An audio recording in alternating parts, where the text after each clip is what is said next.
Well, the quest for a new pope didn't last long, and he probably does have a real ID because he's from Chicago, graduated from Villanova, and he was photographed at the 2005 White Sox-Astros World Series. In 2005 in Game 1, with Jenks on the mound and Everett at the plate.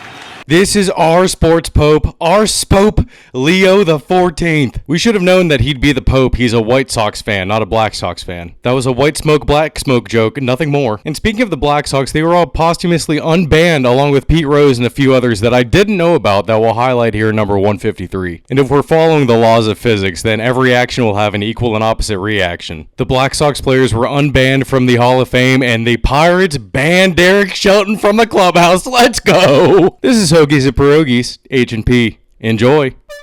Recorded in central Pennsylvania in front of a live studio audience with your host Ian DiCarlo, this is Hoagies and Pierogis.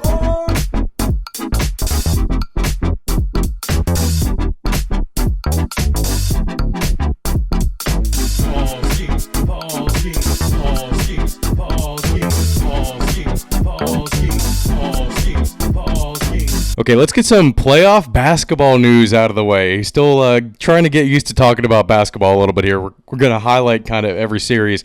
So OKC, Denver. Well, OKC definitely got their revenge in Game 2, beating Denver by 43 points, 149 to 106. They also put up the most points in a first half in NBA playoff history with 87, and the series was tied at 1 after that one. Denver answered back in Game 3, winning 113 to 104, but then on Sunday, the Thunder took a very low-scoring Game 4 to even the series up at 2. They won that one 92 to 87, and they play again tonight in Game 5. The Thunder came back and won Game 5 112 to 105 behind SGA's 31 points. It is now a 3-2 lead in the series for the Thunder. Game 6 is on Thursday night at 8:30. I'll actually be able to watch it. That's crazy. This is for sure the most exciting series so far. We'll stick with the West. We got Golden State facing off against Minnesota, and the Timberwolves have just won 3 straight against the Warriors. Without Steph, I mean, the Warriors really just can't score enough, and they can't stay ahead of the Timberwolves. And Ant is going off right now. They'll play Game 5 on Wednesday night, and the Minnesota has a chance to close up the series against the Warriors. And the Timberwolves want more after putting the Warriors away in Game 5. The fans can't get enough. What's up, y'all? Play those bongos. Come on now. So then to the East, Pacers. You are just embarrassing the Cavs. That is so bad. The Pacers put belt to ass in Game 4. They were up by 41 points at a halftime and ended up winning 129 to 109. That was on Mother's Day, and Kendrick Perkins tweeted out, "The Cavs' mom's watching this." The Pacers took a 3-1 series lead after Sunday, and they are actually, right now, it is halftime, and the Cavaliers are up 56 to 52. So there is a chance that they can push this thing at least to a Game 6, but it's not looking so good for Cleveland. So Indy did end up winning Game 5 and eliminated the Cavs, being the first team to move on to the conference finals. Then last up, that means we got Knicks-Boston, and this has probably the most significant news coming out of the series. The Knicks took Game 2 after making another 20-point comeback, and we're up 2-0 on the Celtics at that point. Was it time to hit the panic button for Boston? If not then now is for sure. Boston won Game 3 handily, though, 115 to 93, and what has been the most dominant win of the series so far, but it was still 2-1 Knicks. And then last night, Monday night, Jason Tatum tore his right Achilles on a non-contact play that will knock him out all of next year. And people are saying he's copying injuries now because Kobe also tore his Achilles. I mean, what is he going to copy next? The helicopter crash? But yeah, the Knicks did end up winning that game 121 to 113 to go up 3-1 and will likely win Game 5. I don't see how they can't with Tatum being out now. The Knicks literally poured blood and sweat, and I'm sure tears, and they lost Game 5 against the Tatumless Celtics, and they need to get their shit together if they want to beat a Pacers team that is coming off major rest. So yeah, we'll make sure to keep an eye on the playoffs. We have probably followed the playoffs more so than any other year for the NBA that I've done the podcast. But probably the most bullshit thing that happened, Dallas, the Mavericks, yes, the Mavericks, just got the number 1 pick. 1.8% chance to get Cooper Flag, and they did it. Nico, this shit is rigged. Man, how did they make the play-in tournament and get the number 1 pick? How does that happen? They technically made it to the playoffs. What are you doing? I mean, even LeBron was laughing on Twitter, and now somehow Dallas has the number 1 pick in both the WNBA and the NBA. So fucking stupid to be handed this gift after trading away Luka. He had to have known. 100% Nico Harrison had to have known something, and something has to be rigged here. They should not be gifted Cooper Flag for trading away Luka Doncic. There should just be no way they should be rewarded for that. And why is the draft lottery in the middle of the playoffs? That's a load of horseshit, and NBA, you're on watch. This is for sure like a WWE storyline or something, trading away your hometown hero, getting the next big thing coming in. Bullshit. After you technically made the playoffs. That sucks, and I'm mad about it. I'm not even a fan of any NBA team in particular, so I do not care where Cooper Flag goes. But anywhere but Dallas. Are you kidding me? So that's it for NBA. We have not been following the NHL playoffs since Rantanen scored a second hat trick in a row in Game 1 of their series against the Jets. So, yeah, I don't even know what's going on. Should we check real quick? The Stars lead their series 2-1 against the Jets. The Panthers Maple Leaf series is tied at 2. The Oilers are up 3-1 in the Golden Knights. And then the Hurricanes and Capitals. The Hurricanes actually lead 3-1 over the Capitals. So I do think it would be cool to see Connor McDavid win a Stanley Cup. That would be awesome. Has he before? Oh, I don't know if he has. No, he has not won it confirmed. That's what I thought. Yeah, last year they were in the finals against the Panthers, but the Panthers beat them. Oh, that's right. And McDavid won the MVP of the series, being only the 6th player to win the Conn Smythe while on a team that lost in the Stanley Cup final. That's crazy. But, I mean, the Penguins are in the playoffs, so I really have no skin in the game. The NBA is a little bit more exciting to me right now. I don't know why. I just really cannot get behind hockey as much as I wanted to, and I really wanted to. It's why I got the Penguin sign. Okay, but baseball. This is what we have all been waiting for, and it happened on my fucking birthday. The Pirates did it. They fired Shelton. Oh my God.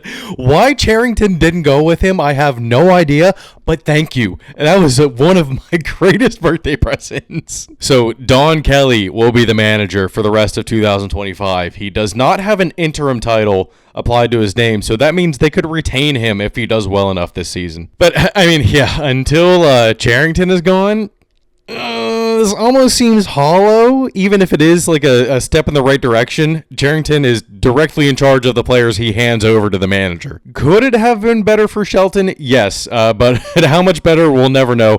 Charrington should also be gone before they have a chance to match their COVID season record of 19-41, which they are well on track to. But I really do hate how this move was made before reinforcements could arrive in Horowitz, Moretta, and Chandler. If they come in and do well, Charrington should not be looking like the good guy. But yeah, I mean, I guess this begs the question, who would replace Don Kelly or Ben Charrington at the season's end? I see a lot of people saying Cervelli for manager, but I haven't seen anyone say yet, AJ motherfucking Burnett, send the bat signal out and bring him into the Pittsburgh Pirates dugout. He'd be getting tossed every other game. But Don Kelly seemed to be doing a fine job at that specifically, getting ejected in the second game on Saturday that he managed. I do love that he's putting out a consistent lineup daily with fairly reasonable bullpen decisions. Sunday was a little bit questionable, and actually last night against the Mets was a little bit questionable, but hell, they even still won the game on Sunday. But yeah, I mean, if Don Kelly does well,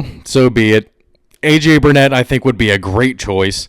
He'd be getting his players back every chance he could. Cervelli, I don't know. Do you want a manager that's all concussed up? I don't know. It doesn't really matter. Stephen Vogt is the manager of the year for the Cleveland Indians last year, so Guardians, sorry. I am more inclined to go with a former player, especially one that played for the Pirates, than I am like another mid-50s guy that I don't think ever... Did Shelton ever play in the majors? I have no idea. Yeah, the Pirates are losing to the Mets right now, 1-0, and they lost last night. The 4th straight Skeens start they lost. They lost that game 4-3. Skeens did all right. He let up 6 hits, 3 walks. What was it? 2 earned runs, I think it was. He just did all right. 6 strikeouts. I just hope he's okay. And he has a 2.6 ERA, so that's wild to say. It's a little erratic. Very erratic, I will say. So yeah, they're sitting at 14-28, 14-29 if they lose this game. Yeah, well on pace for that 19-41. Ooh, All right, and this is interesting news. I know we already said something about Manfred wanting to unban Pete Rose, but he went a step further. Directly in response to the petition by the Rose family, MLB has posthumously unbanned Pete Rose, Shoeless Joe Jackson and the Black Sox team, and a few other players that were banned for betting. So this is actually a broader decision by Manfred and MLB to unban upon death for the rest of Major League history. Yes, once you die, you are off the unbanned list. But on this list, there were a couple that stuck out to me that weren't banned for betting. One of them was Benny Koff, who was banned in 1921 despite his acquittal on an auto theft charge, and Shufflin' Phil Douglas, who was banned in 1922 for calling a former teammate on the Cardinals, stating that he would leave the Giants in order to not win his manager the pennant. So reading up on Benny Koff, apparently he was a pretty good trash talker, and I think today's league probably would have eaten this up in a good way. He said that he was going to make people forget that Ty Cobb even slipped on a baseball shoe. But he was allegedly involved in gambling and owned an automotive business with his half-brother and his teammate Jesse Barnes on the Giants. There were reports that he stole a car and then repainted it and sold it for $1,800. However, his wife claimed that they were at dinner and his teammate Barnes, also co-owner of the shop, testified that he was not involved in the robbery. His case was still ongoing when the 1921 season started, and he was suspended for delaying the case by then Commissioner Kennesaw Mountain Landis, which he had nothing to do with delaying, by the way. When his case was finally wrapped up in May, the jury deliberated for less than an hour before finding Koff not guilty. Commissioner Landis, however, didn't like the company that Koff kept and thought that Koff's presence in a big league lineup would inevitably burden patrons of the game with grave apprehension as to its integrity. And he was therefore banned for life, even though he was found innocent of the crime he was being suspended for. But Koff was apparently an open book, and he even reported his manager John McGraw on the Giants for bribery. Now, like I said, there were reports that he was associated with people that gamble, including his manager apparently, and that he also got the Giants to lend him and Barnes money to keep the automotive business afloat. So with the Black Sox just being disbanded at the end of the 1920 season, I don't think Landis wanted anything to do with that and just said, hey, you associate with this company, you are by default guilty, goodbye. But later in that same year, in 1921, the same season, Phil Douglas, pitcher on the Giants, had a phone conversation with Les Mann, who he played with on the Cubs from 1917 to 1919, before Douglas went to the Giants and Mann went to the Cardinals. On the phone call, good old Shufflin' Phil bribed Mann and the Cardinals for him to join them. Yes, bribed the Cardinals for him to join them. He hated his manager that much. He said, and I quote, "I want to leave here, but I want some inducement. I don't want this guy to win the pennant, and I feel if I stay here, I will win it for him." So not only was he talking about betraying his own team and manager, he was pretty arrogant in doing so, saying that he would only come to the Cardinals for more money. And not only that, but he would end up beating them on the way to the pennant, or anyone else for that matter if they didn't. But guess who his manager's name was?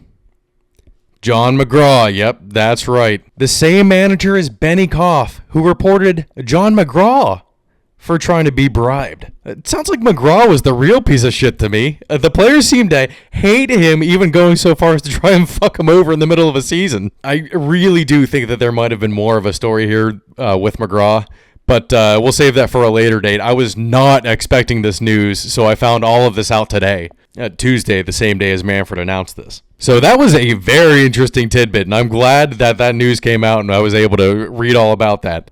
Okay, now we'll get into college football here. And speaking of reading, I didn't finish Bill Belichick's book yet, but the only note that I have written down here, and probably one of the only notes that I'm going to write down for the podcast, is even Bill Belichick can't help but mention Antonio Brown in the book. It's the only note that I had 113 pages in.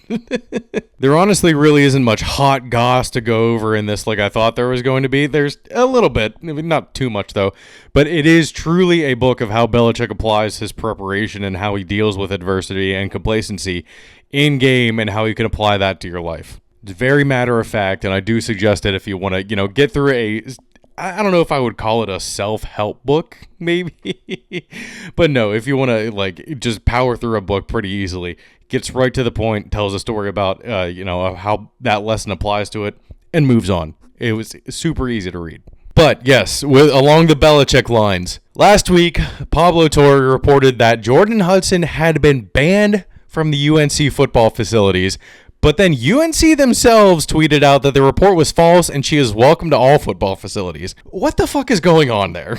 In all honesty, I mean, I want to believe Pablo, but it seems like he's just lying out of his ass on these. And he also just reported that there's an absolutely real chance Belichick never coaches a game in North Carolina. Bullshit.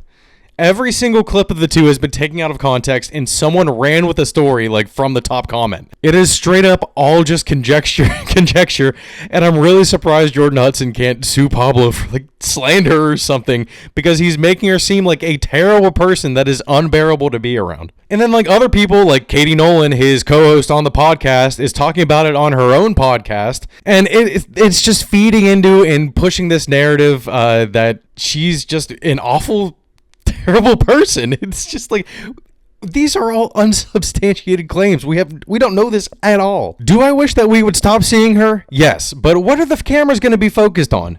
Just her, only her. So it's no surprise that we're seeing just her, only her out of these training camps. Okay, nothing else for college. We do have some guaranteed deals here from the draft, though, if you want to count that towards college. The Texans gave Jaden Higgins a fully guaranteed 4-year contract. He's the first ever second-rounder to have a fully guaranteed contract. But then Caleb Schlesinger was right behind him and also got a fully guaranteed contract on the Browns. All right, some surprise news that kind of came out after that. Derek Carr was medically retiring at 34 after experiencing pain in his right shoulder, throwing for the first time since December.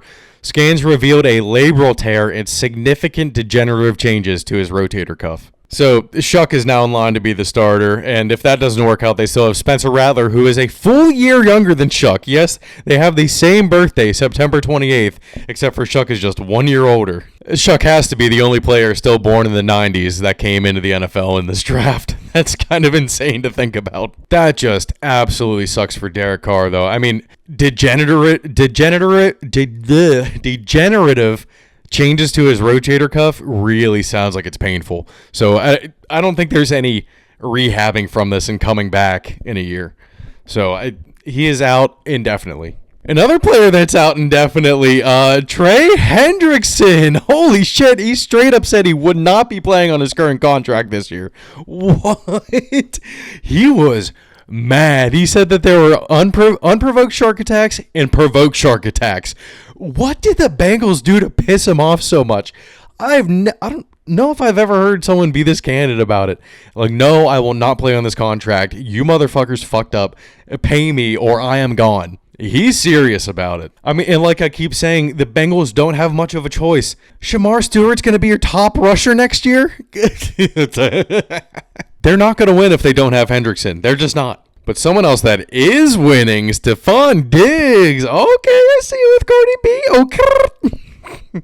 The two were seen at the Celtics game on Monday night, and they got to watch Jason Tatum rupture his Achilles. Man, if the Patriots were to somehow play the Chiefs in the playoffs next year, keep Cardi B away from Taylor Swift. I feel like she would eat her alive. All right, and schedules don't come out till tomorrow, so I will record part 2 of that tomorrow, and we'll be right back with you now. Oh, and here we are, back on Thursday, 2 days later, and no, I swear to God, this is a different shirt. I have the same exact shirt right here. So, first up, international games. The Chiefs will be playing the Chargers in Sao Paulo, Brazil, to open the season, and it seems like the NFL learned their lesson by not sending any green teams this time. Minnesota will be the first team to play consecutive games in different countries. They'll be playing the Steelers in Dublin on September 28th, Shuck and Rattler's birthday. And then they'll go to London to play the Browns the next week. And then it'll be the Broncos and Jets following that game the week after, which is also at Tottenham Hotspur Stadium. And then to round out the London series, sorry MLB, it's been taken by the NFL now. The Rams will play the Jaguars. There it is. There's the Jags London home game. 5 straight weeks of games in the UK. Wow. Ireland is part of the UK, right? I don't know. 5 straight weeks of games across the pond. How about that? And then we have 2 more international games in November, with the Falcons playing the Colts in Berlin, Germany, November 9th, and the Commanders playing the Dolphins in Madrid, Spain on November 16th. All right, now for the schedule reveals themselves, like the actual videos. We'll have a top 3 and a bottom 3 here, and kind of some notes on other ones. I was not going to go through and mention all 32 of them. So we may as well start with the perennial schedule reveal winners, the Chargers. The Chargers continue to crush the schedule release, having the best references that only hardcore football fans and chronically online people will get. So just basing it off of last year with The Sims, and then this year with Minecraft, their 2026 schedule reveal should be Fortnite. This was the best one yet. I mean, they made a Kensington Avenue joke referencing the Philly fans, like being zombies on Trank. That's hilarious. Just perfect. Chargers, keep doing what you're doing. And then this might be my favorite one. I don't know. It's hard to go against the champions. The Seahawks released such a nostalgic 90s action figure commercial announcement. And it was perfect. It gave me, oh my God, it took me right back to watching the cartoons in the middle of like SpongeBob or something. And then for the shorter ones, the Titans probably had the best one with Schedule Rizzy, with the Simpsons being references to the opponents, which is also perfect. So I think that was my top 3. The Chargers, obviously, the Seahawks, they might be number 1, and then the Titans here at number 3, coming in at number 3. Honorable mention, though, to the Packers dream sequence. That was hilarious, and it was crazy and trippy to watch. Some like notes before we move on to the bottom 3. The Bengals, just a line from it. They collect in QB like Pokemon in reference to the Browns. The Bills were short, funny, and to the point, with the GM mistaking Josh Allen, suggesting that he use AI to make the schedule, and they just got Allen Iverson to hold up the schedule for 1 second. Texans had a "What's up" reference in 2025. Really? Oh, and then staying in the AFC South, the Colts also released a Minecraft schedule, but decided to take it down because it showed Tyreek as a dolphin getting pulled over or stopped by the Coast Guard. The Colts did apologize to Tyreek for doing that, but Tyreek said that he wasn't bothered by it and he found it funny. And then last note here, the Bucs selected Gruden to announce their schedules. And it was good, but it was easily the longest one at 10 minutes and 49 seconds.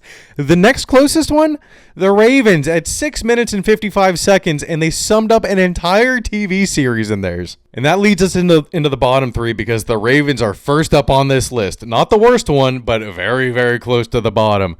The Ravens did a Severance schedule reveal, and I was ready to heap praise on it. When I saw that, I was like, oh my God, no way.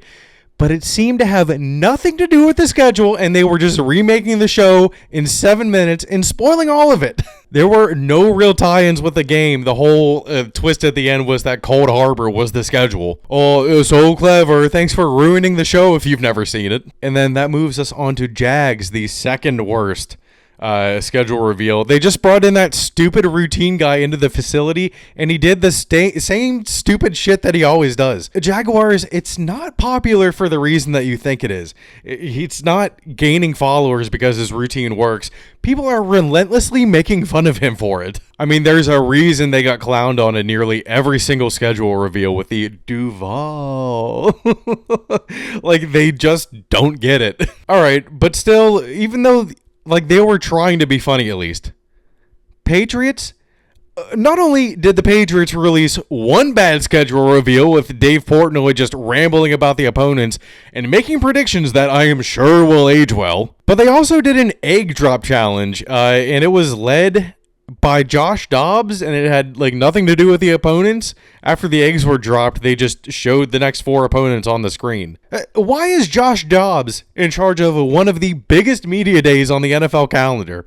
Come on. It truly did not make any sense, and they just dropped eggs. Well, at least we got the news that Christian Barmore has been medically cleared to play after not suffering, but experiencing blood clots last year. That put his career at jeopardy. All right, but what really matters is the schedule itself, so let's make our predictions. Last year, we had the Patriots at 5-12 with one of the hardest schedules in the league. They ended up 4-13, but we were 10-7 on the road to get there. Yeah, it's fairly decent. But this year, They have the league's third easiest schedule by opponent win percentage, and are also 6th in least miles traveled throughout the season. Not having an international game helps that, I'm sure. But 13 games until a bye week. Their bye week isn't until week 14. Ugh, come on. That's so long. But yes, all right, up first. Week 1. In the same way that the Patriots are basically a new-look team, they get the Raiders week 1 at home coming in. Tom Brady's coming in to visit. I don't really know about this one too much. I feel like the Raiders are going to be pesky, very pesky. And they might, if the Patriots don't get their run game down, Ashton Genty might just run all over them. You know what? I have hope, though. I do have a lot of hope that McDaniel's coming in and maybe knowing a little bit more about the Raiders after coaching there, not last year, but the year before. I feel like something might go their way in the first home game. I'm going to mark this one down as a W, 1-0. All right, week 2 is the Dolphins. Of course, we struggle in Miami, but I don't know. We almost beat the Dolphins last year, but that game was at home. I'm very weary to go with the W, but I'm going to go with the W here. This is very much in contrast to last year, where I believe we started out the season 1-5 or 1-4 or something like that. So 2-0. All right, next up is the Steelers at home. Always do well against the Steelers, and this year we don't even know who their quarterback's going to be. We beat the Mason Rudolph-led Titans last year. Let's beat the Mason Rudolph-led Steelers this year. W 3-0. I already don't like this. Next up, Panthers at home. W. Bryce Young's gonna struggle, and Christian Gonzalez is going to shut down Xavier Legette or Tetaroa McMillan or whoever he's on. I don't know. Did Gonzalez go up against McMillan at all? I have no idea. I do not know about that one. 4-0 for the Patriots. Then their first challenge, week 5, Bills away. Yeah, the Bills, I don't know if they have much to prove, but we're going to be 4-1, I believe, after that game. And the Saints away. Saints, I know I was shitting on them during the draft, but their defense is fine. I guess they're fine. Again, offense, I still don't know what they're going to do. Let's go W. We're sitting at 5-1. 5-1, baby. Oh, boy. Titans away. Vrabel revenge game, a W, 100%. We're going 6-1. A 6-1 start for the Patriots. This really is an easy schedule. And I 6-1 to start out the season would be amazing. And then after the Titans game away, the third away game in a row, mind you, which might make it a little bit harder in that Titans game. So they might be 4-2 after that. But then the Browns come into town. They're at home for that one. W, 7-1. Or sorry, they would have been sitting at 5-2 after the Titans game. My bad. And then now 7-1 after they beat the Browns at home. Oh boy! And then the Falcons. You know what? The Falcons come in. I think Penix having a full season, or not a full season under his belt, but a full off season under his belt, and 8 starts, 7 or 8 starts under his belt in this season. I'm going to go loss. There's high of here in about 28-3. So they're going to make people shut up pretty fast, I think. Okay, Bucks away. I'm going to go loss for Bucks away. Buccaneers retained basically everyone from last year. Still a great team. Added more weapons. 7-3 here. We got 2 losses in a row for the first time. And then the Jets come into town. We beat Justin Fields last year. Why can't we beat him on the Jets? There's a W. Get out of that little funk. 8-3. And then we got the Bengals away. This one's scary to me. I do think that the Patriots could put up a lot of points, but the Bengals will be trying to fire on all cylinders, wanting to get revenge for that Week 1 loss last year. I'm going to go loss 8-4 for the Patriots. Now, Giants home. Giants still don't have a quarterback. What are you going to do? I really don't believe in Jackson Dart that much. With the supporting cast around him, maybe, and that defense is going to be insane. Drake May might get sacked 10 times in that game. But I'm going to go W for the Patriots. 9-4. All right, then we got a bye week, finally, like I said, week 14. Bills at home. If we're wearing new uniforms, which is what I was hoping that they would announce, if the Patriots would have announced new uniforms, I would not have cared what they would have done with the schedule at all. But since they didn't, they were easily the worst, releasing 2 bad ones. Bills at home, I'm going to go loss. 9-5. Going to be struggling a little bit, I think, in November, end of October, going into November. Ravens away. I'm going to be trying to go to this game. Every Patriots game I've been to has been a win so far. Third time's the charm. I'm still going to call this one a win. Sometimes the Ravens just completely blow this, and I think it's going to be at 1 o'clock on Sunday. So, yeah, 10-5. Ravens suck during the day on Sunday. All right, next up is Jets away. Not scared of the Jets whatsoever. I give them a W. Sitting at 11-5, and then the Dolphins at home. It depends on if the Dolphins are desperate enough and if they're trying to get into the playoffs. But Dolphins at home? I'm going to give that one a W. Oh, man. Okay. So, last year we were 10-7 on our picks. If we even get close to that, we were also 1 game off, though, of their record of 4-13. We were 5-12. If they get anywhere close to 12-5, bravo. Amazing. I might just go in and put that bet in for over 10 wins right now on FanDuel. That is awesome. Oh, my God. I would be ecstatic. All right. I don't think we have anything else here. If RJ were here, he'd be gloating about the Eagles releasing just a video of the Super Bowl trophy as their schedule reveal with a couple frames at the end. Not narrated, but scored by the Philadelphia Orchestra. It was a pretty baller move, to be honest with you. Gloating a little bit. Gotta gloat anywhere you can, to be honest. To be honest.